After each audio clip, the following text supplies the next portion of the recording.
తాజా వార్తలు వార్తా కథనాల కోసం సబ్స్క్రైబ్ చేయండి స్వేచ్ఛ టీవీ ఫ్రీడమ్ ఆఫ్ వాయిస్. ఏది కట్టినా కూలగొట్టడానికి మాకు అర్హత ఉన్నదంటారు. మరి ఇలా రైతుల భూమి గుంజుకున్న దానికి ఎవరికి అర్హత ఉన్నది? మమ్మల్ని అడిగే హక్కు లేదా?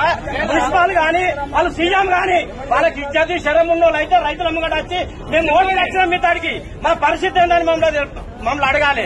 లేదు అంటే దొంగ సాటుగా ఉండి మేము రాసిస్తాము, మేము మీకు ఇస్తాము, పరంపరలు ఇస్తాము, ఇల్లు కట్టిస్తాము, ఉండయి కూడా కొట్టే ముండ కొడుకులు వీళ్ళేమిస్తారు. ప్రజల 5 ఏళ్ల దాకా వాళ్ళకి హక్కు, ఓటు 5 ఏళ్ల దాకా హక్కు. మేము వేసినాం కాబట్టి గల్ల పట్టుకుంటే హక్కు మాకున్నది.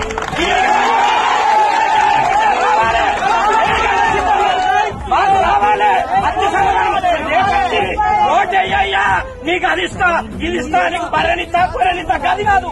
దెమ్ము ధైర్యం ఉన్నోడైతే రైతుల దగ్గరకు వచ్చి అయ్యా మీకేం కావాలి, నీకు కూలిగా కావాలి, నేను పైసలు ఇస్తానా, నీవు ఇస్తావా అయ్యావా మా తాడు వచ్చి కూర్చుంటుంది, మా గ్రామ పంచాయతీలో కూర్చుంటుంది, లేకపోతే వీడికి పిలిపించుకొని అది ధైర్యం ఉంటే మొగోళ్ళు అయితే మీరు ఆఫీసర్లు అయితే మేము ఒక రైతులను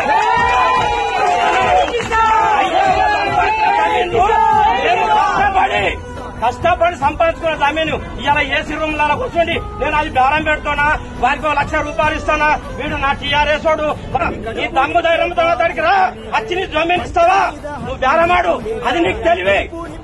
మేము ఏదైనా సరే మేము రైతులము ఎప్పటికైనా గానీ